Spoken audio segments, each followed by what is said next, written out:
Okay, guys, so the main property that is used here in evaluating the turning point is that at any given turning point, the gradient is 0.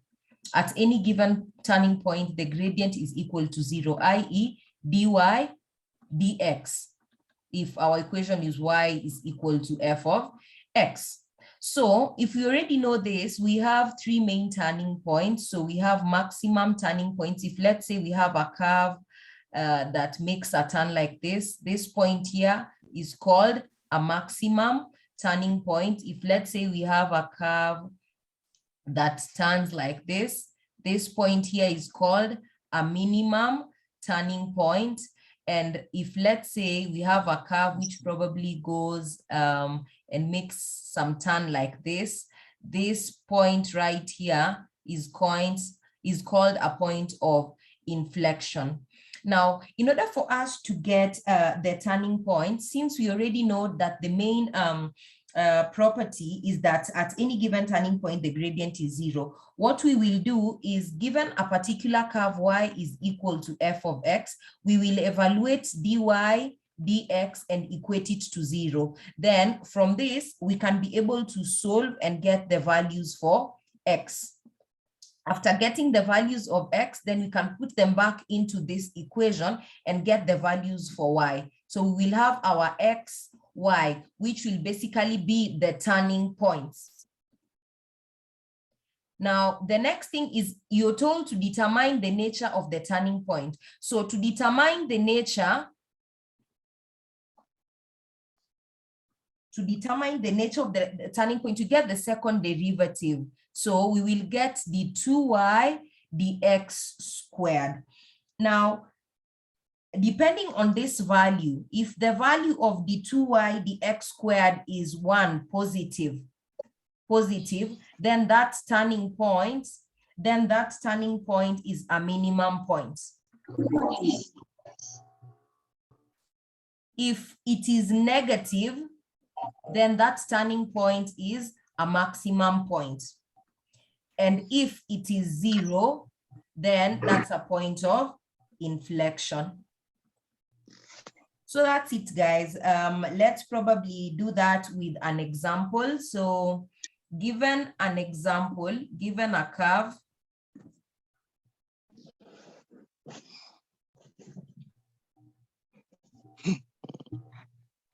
so example, locate the turning points on the curve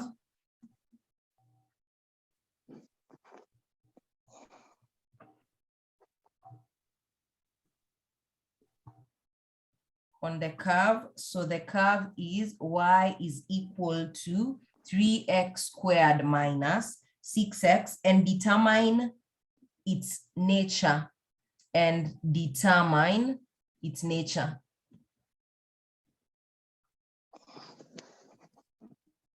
Now, as we've said, in order for us to get a turning point, then we need to know that the gradient at any given turning point is equal to 0. So since our y is equal to 3x squared minus 6x, what will be the gradient? Dy dx will be equal to, differentiating this, we get 6x minus 6, and this is equal to 0. Then get the value, solve this to get the value for x. So 6x is equal to 6 and x is equal to 1. Replace this value in our main equation here. Y is equal to 3x squared minus 6x. So if that is the value of y, if we replace the value of x here, what do we get?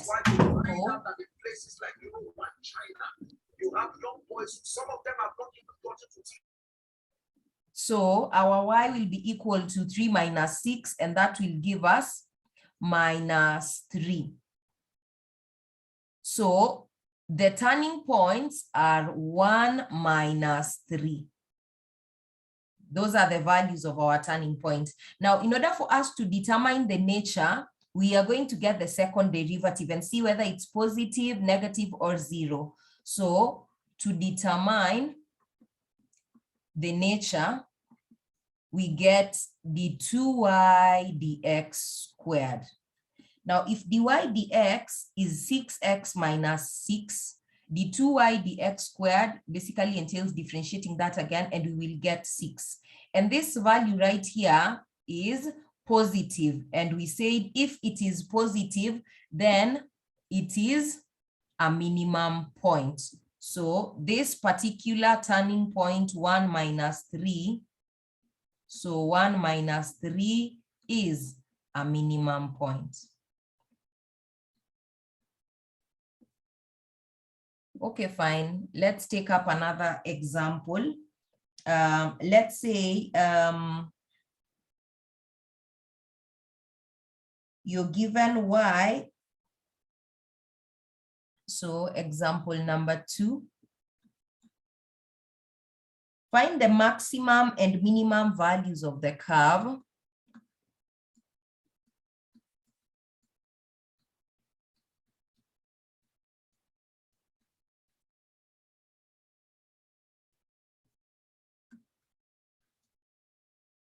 So the curve is y is equal to x cubed minus 3x plus 5. Find the minimum and maximum values of that particular curve.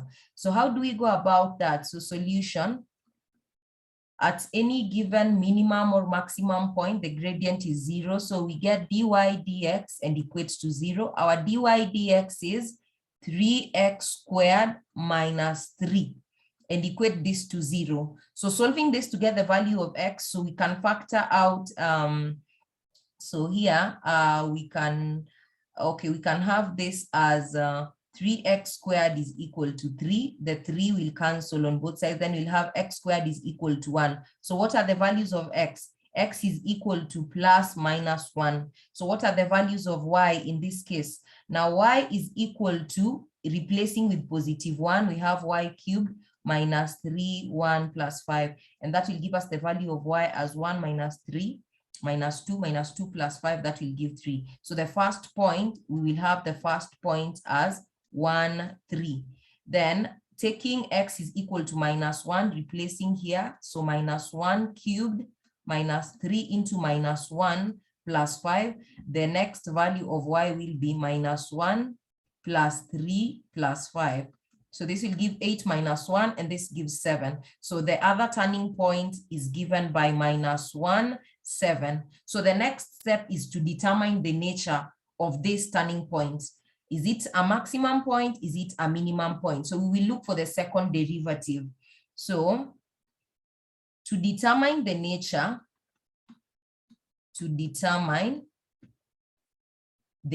now of these two turning points, this one and this one, we go ahead and look for the second derivative. So what is the 2y dx squared? So dy dx is 3x squared minus 3. Differentiating this again, we will have 6x. Okay, so at 0.13, what is the 2y dx squared? It will be equal to 6x, and the value of x here is 1. So 6 multiplied by 1, it will be equal to 6. This is positive, hence a minimum point. Okay, then at point -17, the 2y dx squared will be equal to what? So 6 into the value of x here is -1. This is equal to -6, and clearly this is negative. Hence, at this point, it's going to be a maximum point. So that's it, guys. That's basically how you go about getting the values of minimum point, maximum points of particular curves. Now, in this topic, we have practical problems involving maximum and minimum values. So from the fact that we already know that at a maximum or a minimum value, the gradient is 0, then basically these practical problems entail that. So maybe we look at examples of practical problems involving maximum and minimum points.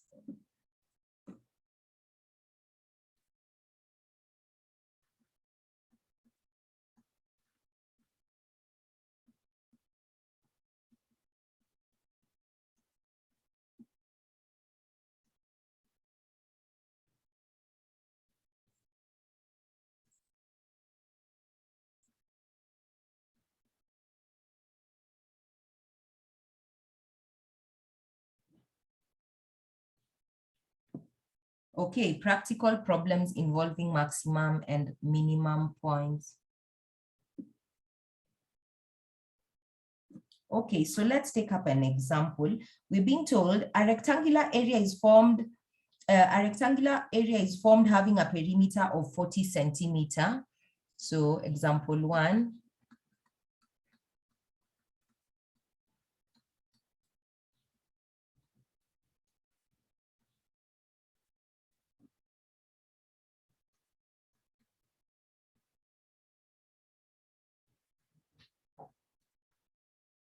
So a perimeter of 40 centimeter. Determine the length and breadth of the rectangle if it is to enclose the maximum possible area.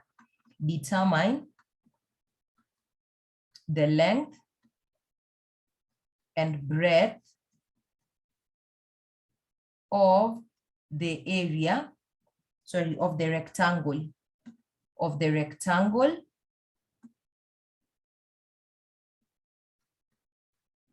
if it is to enclose the maximum possible area.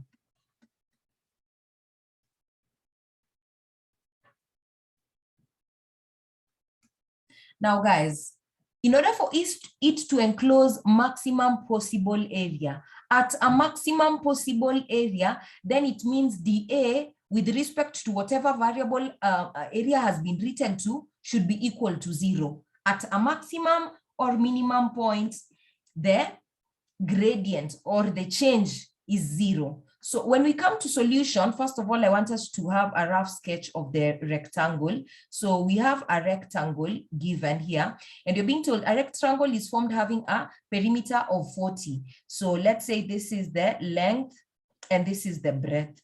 So how exactly, and perimeter we've been given to be 40. How exactly do we get the perimeter of a rectangle? Perimeter is given by the whole this plus this plus this. Okay, so the length all round. So that will be 2L plus 2B, and that is equal to 40. Now we're being told determine the length and breadth of a rectangle if it is to enclose a maximum possible area. Now for it to enclose a maximum possible area, then it means we are differentiating area with respect to one of the variables and equating it to 0. Now, how do we get the area of a rectangle? Area of a rectangle is given by length times breadth, or length times width. So that is LB. So basically, our A is equal to LB. Our A is equal to LB. For a maximum possible area, then it means we will have to differentiate this dA. So either with respect to L or dA with respect to B. Now, in order for us to make this possible, I will write A in terms of either L or B, so that we only have A written in terms of one variable, so that we can be able to carry out the differentiation. Now, we already have this relationship here, so I can make either L or B the subject of the formula from this here. So 2L is equal to 40 minus 2B. Divide all through by 2, we have L is equal to 20 minus B. Replacing this value of L in the formula for area, so I have my area is equal to LB. My L is 20 minus B multiplied with B. So my area is equal to 20B minus B squared. Now the reason I'm doing this is so that I have the area written in terms of one variable alone. So area is equal to 20B minus B squared. So in order for the area to be maximum, then it means the derivative dA, now we have it in terms of one variable, so we'll just differentiate with respect to B, should be equal to 0. But what is dA dB? Differentiating this, we get 20, minus differentiating B squared, we get 2B. And this is supposed to be equal to 0. So for maximum possible area, this is true. So we will get the value of B that satisfies this, and hence go ahead and get the value of L. So this is 20 minus 2B is equal to 0. So 20 is equal to 2B. So what's the value of B? Divide all through by 2, we get the value of B. In order for us to get a maximum possible area is 10. And what's the value of L? We said L is equal to 20 minus B. So for a maximum possible area, Then we have 20 minus 10. So L will also be equal to 10 for a maximum possible area, guys. So I hope that's clear. I would like to take up another example if you finished writing that.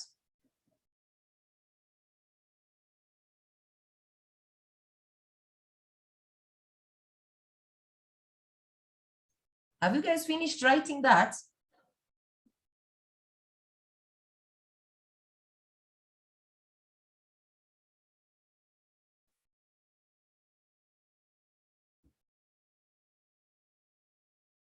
Yes, okay, sawa.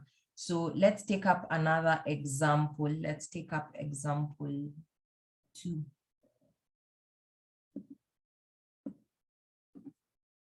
Okay, so example number 2.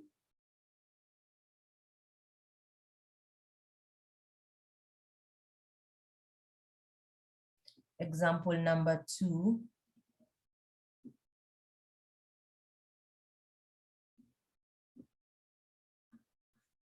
So determine the maximum area of a rectangular piece of land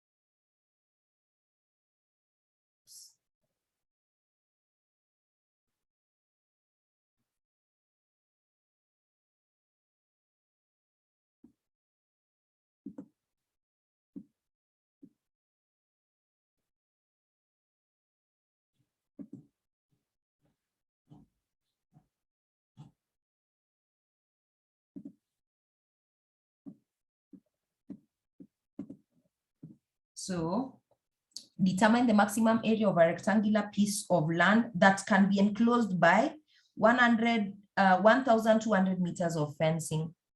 Piece of land that can be enclosed by 1,200 meters of fencing.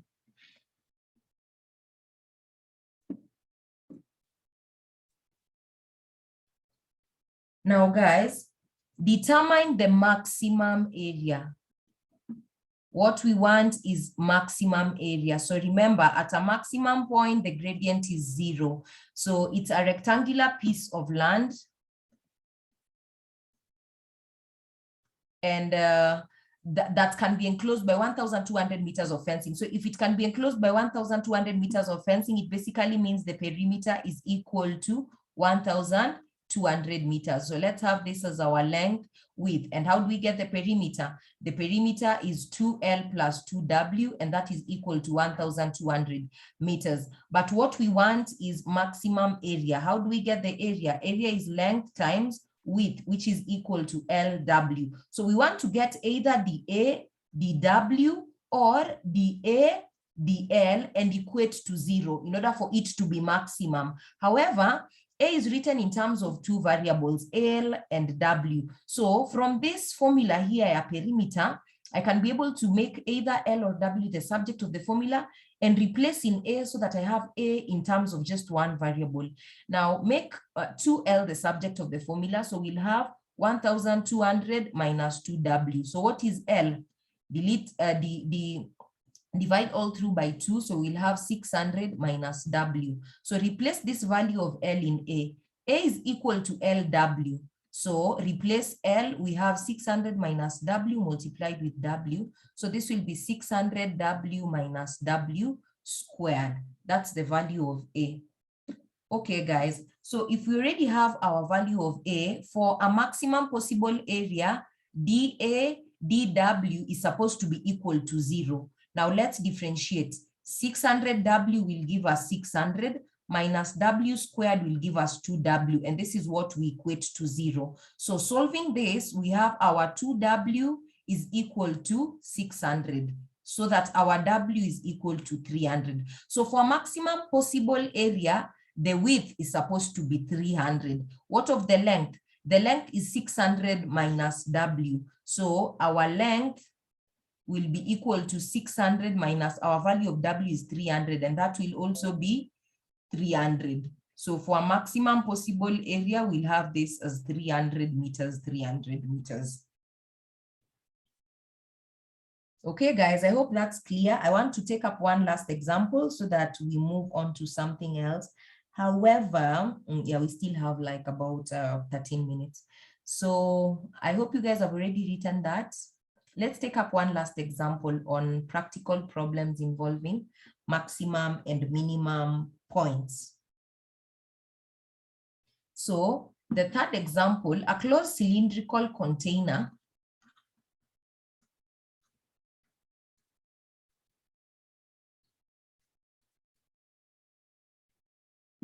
has a surface area of 400 centimeters squared. Determine the dimensions for maximum volume. Determine the dimensions for maximum volume. Now, guys, the procedure is the same. What we've been given is the surface area of the cylinder, but what we want is to determine the dimensions for maximum volume. So,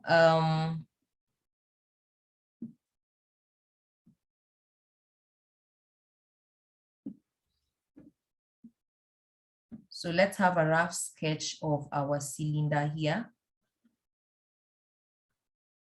So we are being told the surface area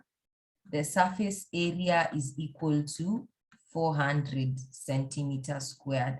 And you want to get the dimensions for maximum volume. Now, how do we get the surface area of a cylinder? How do we get the surface area of a cylinder? So that's what is important. How do we get the surface area of a cylinder, guys?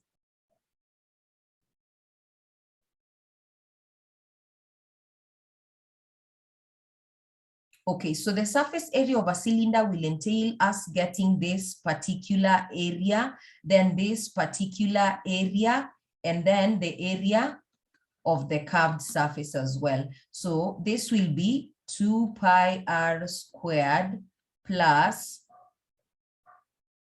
pi dh. So which basically pi dh, we can write it in terms of r so that we have 2 pi rh. Because d is 2r. So we can have that as 2 pi rh. That's how we get the surface area of a cylinder. Now, what of volume? Volume is given by pi r squared h. Now, guys, we already have the value for this as 400. Okay, so we need to differentiate this volume. Either get dV, dr, or dV, dh, and equate to 0 for a maximum possible volume. However, we need to first of all start by writing volume either in terms of r alone or in terms of h alone. And this relationship is going to help us do that because here we already have a relationship between r and h. Now here, is it easier to make r the subject of the formula or h? Obviously, it's easier to make h the subject of the formula. So coming here, I will have, making h the subject of the formula, I will have 400 minus 2 pi r squared, and then all this divided by 2 pi r. That is making h the subject of the formula. So what is our new volume? Our volume will be equal to pi r squared, where there's h, I replace with the whole of this. So that will be, this is r, looks like v. So 400 minus 2 pi r squared, all this divided by 2 pi r. So this r can cancel out with 1 r there, and then pi will go with pi, so that the value for our volume is, so our volume is equal to, we can multiply throughout here by r and 2. So we have 400 r over 2 minus 2 pi r cubed over 2. So this will give 200. So our volume is equal to 200 r minus pi r cubed. Now for maximum possible volume, guys, the dVdr should be equal to 0. So let's evaluate dVdr. dVdr, differentiating this one, we have 200 minus differentiating this one, we have 3 pi r squared. And this is supposed to be equal to 0 for a maximum possible volume. So the question is asking, a closed cylindrical container has a surface area of 400 centimeter cube. Determine the dimensions for maximum volume. So we want to get the dimensions for maximum volume. Basically get the R and H for maximum volume. So solving this, we will have 200 is equal to 3 pi r squared. Okay, what's the value of R? So 200 over 3 pi, the square root of this will give us the value of R for a maximum possible area. That will be the value of R. So if you evaluate that in the calculator, this will give us 4.607 centimeter. Now, in order for us to get the value for H, we come back to the expression for H. So what was H equal to? H was equal to 400. So let me just write it down here. So H was equal to 400 minus 2 pi r squared, all this divided by 2 pi r. So we already have the value for our R here. So in order for us to get the value for H for maximum possible volume, so H will be 400 minus 2 pi R. We've gotten our value of R as 4.607 squared. All this divided by 2 pi, our R is 4.607. Evaluating that, we will get that our H is equal to 9.212 centimeter.